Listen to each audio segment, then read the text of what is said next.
एक बार एक साहूकार था। साहूकार बहुत अमीर था। उसके पास धन की कोई कमी नहीं थी। साहूकार के पास सभी सुख और ऐश्वर्य के साधन थे, किंतु उसको एक ही दुख था कि उसकी कोई औलाद नहीं थी।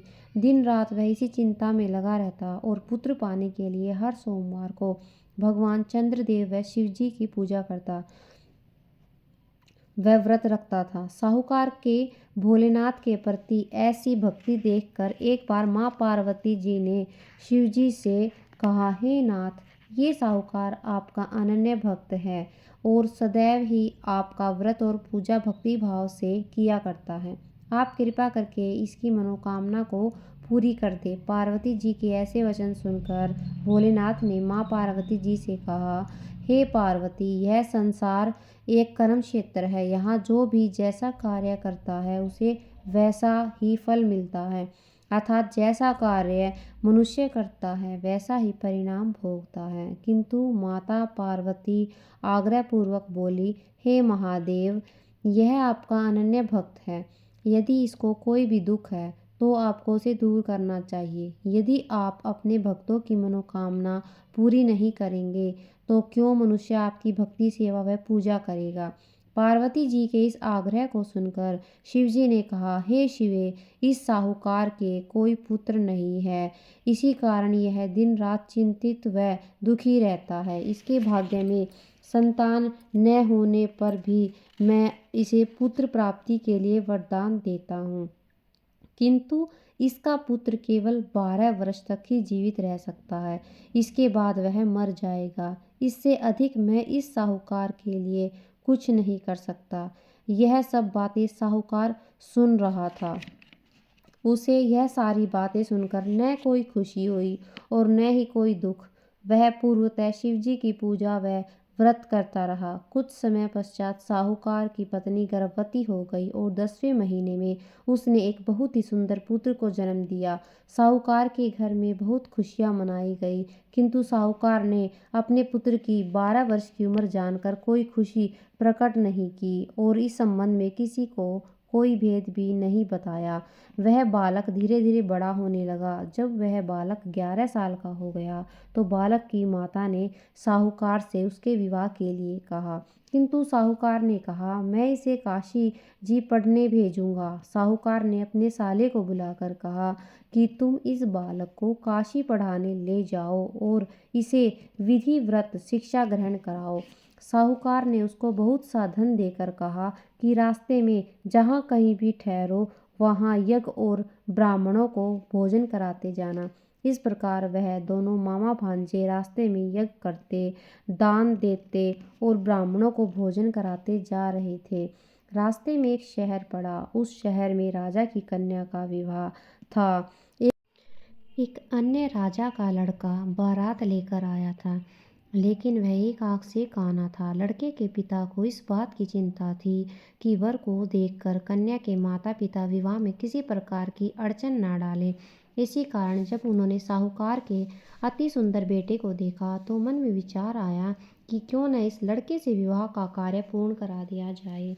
यह विचार कर उसने लड़के और उसके मामा से कहा कि यदि आप फेरे व कन्यादान का कार्य पूर्ण करा देंगे तो आपकी बड़ी कृपा होगी और हम आपको बहुत सारा धन देंगे। साहूकार के लड़के और उसके मामा ने इस बात को स्वीकार कर लिया था।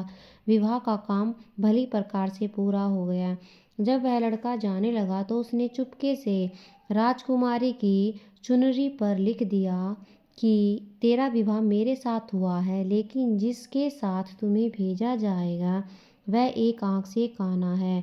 मैं काशी जी को जा रहा हूँ। राजकुमारी ने जब इस प्रकार लिखा पाया तो उसने राजकुमार के साथ जाने से इनकार कर दिया और कहा कि यह मेरा पति नहीं है। मेरा विवाह जिसके साथ हुआ है वह काशी जी गया है। राजकुमारी के पिता ने जब यह सब सुना तो उसने अपनी कन्या को विदा करने से इनकार कर दिया। बारात वापस चली गई। उधर साहूकार का लड़का और उसका मामा काशी जी पहुँचे, जहाँ लड़के ने पढ़ना शुरू किया तथा अपना अतिरिक्त समय मामा भांजा यज्ञ दान आदि में व्यतीत करने लगे। इस प्रकार कई महीने बीत गए। जब लड़का 12 साल का हुआ तो उस दिन लड़के के मामा ने यज्ञ का आयोजन कर रखा था। अचानक ही लड़के की तबीयत खराब हो गई। लड़के के मामा ने कहा कि अंदर जाकर सो जाओ। लड़का अंदर जाकर सो गया। थोड़ी देर पश्चात लड़का मर गया। जब लड़के के मामा ने देखा कि वह मर गया है तो वह बहुत दुखी हुआ। उसने सोचा कि मैं पहले यज्ञ पूरा कर लूं, तब कुछ सोचूंगा। लड़के के मामा ने यज्ञ पूरा किया और फिर रोना प्रारंभ कर दिया। वह बहुत जोर जोर से रो रहा था। संयोगवश शिवजी और पार्वती उधर से जा रहे थे। पार्वती जी ने भगवान भोलेनाथ से कहा, हे नाथ, कोई दुखी व्यक्ति रो रहा है, उसके कष्टों को दूर कर दो। जब शिवजी और पार्वती जी वहां पहुंचे तो उन्होंने देखा कि वहां पर एक लड़का मरा हुआ पड़ा है। तब पार्वती जी ने देखते ही लड़के को पहचान लिया। पार्वती जी ने लड़के के मरने का कारण पूछा तो भोलेनाथ ने बताया, हे गौरी, इस लड़के की आयु इतनी ही थी, ये अपनी आयु पूरी कर चुका है। तब पार्वती जी ने विनम्रता पूर्वक कहा, महाराज, कृपा करके आप इस लड़के को जीवित कर दीजिए, नहीं तो इसके माता पिता इसके वियोग में तड़प तड़प कर अपनी जान देंगे। माता पार्वती की बात सुनकर शिवजी ने लड़के को पुनः जीवित कर दिया। शिवजी की कृपा से लड़का जीवित हो गया। शिव शंकर व पार्वती जी शिवधाम चले गए। शिक्षा पूरी होने पर लड़का और उसका मामा पहले की तरह यज्ञ करते, ब्राह्मणों को भोजन तथा दक्षिणा देते हुए अपने घर की ओर चल दिए। रास्ते में दोनों उसी शहर में आए जहाँ पर उस लड़के की शादी हुई थी। वहां पहुंचकर दोनों ने यज्ञ शुरू कर दिया। जब वे दोनों यज्ञ कर रहे थे तो उस लड़के के ससुर यानी वहां के राजा ने, जो उधर से घोड़े पर बैठकर अपने सेवकों के साथ जा रहा था, उसके लड़के को पहचान लिया। राजा ने महल में ले जाकर दोनों की खूब सेवा की। कुछ समय राजा के महल में रहने के बाद लड़के ने राजा से जाने की आज्ञा ली। राजा ने अपनी लड़की को लड़के के साथ विदा किया और साथ में बहुत सा धन एवं दास दासियों को भी भेजा। जब वे अपने शहर में आए तो लड़के के मामा ने कहा, पहले मैं तुम्हारे माता पिता को तुम्हारे आने की खबर सुना आता हूँ, तब तक तुम अपनी पत्नी सहित यहाँ आराम करो। ऐसा कहकर लड़के का मामा साहूकार को उसके पुत्र के आने की खबर देने चला गया। घर आकर उसने देखा कि उसके बहन और बहनोई छत पर बैठे हुए हैं और उन्होंने यह प्रण कर रखा है कि यदि उनका बेटा जीवित लौट आया तो वह छत से नीचे उतर आएंगे, नहीं तो छत से कूदकर अपने प्राण त्याग देंगे। लड़के के मामा ने जब यह समाचार उन्हें सुनाया कि उनका लड़का जीवित लौट आया है तो उन्हें विश्वास नहीं हुआ। तब लड़के के मामा ने शपथ खाकर कहा कि आपका पुत्र अपनी स्त्री और बहुत से धन और दास दासियों सहित घर आया है। तब साहूकार और उसकी पत्नी छत से नीचे उतर आए तथा प्रसन्नता के साथ अपने बेटे और बहू का स्वागत किया।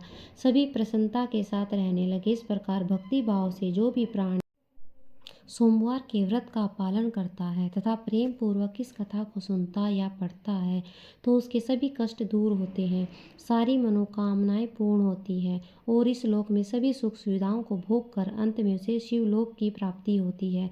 इस प्रकार सोमवार के व्रत को 16 सोमवार तक करें, फिर उद्यापन करें। इस व्रत के प्रभाव से मानवों को सभी प्रकार के सुखों की प्राप्ति होती है। विशेष महत्व इस व्रत के बारे में कहा गया है कि ग्रहण आदि में जप ध्यान हवन उपासना दान आदि सत्य कार्य करने से जो फल मिलता है वही फल सोमवार के व्रत से मिलता है। श्रावण में केदारनाथ का ब्रह्म कमल से पूजन दर्शन अर्चन तथा केदार क्षेत्र में निवास का विशेष महत्व है।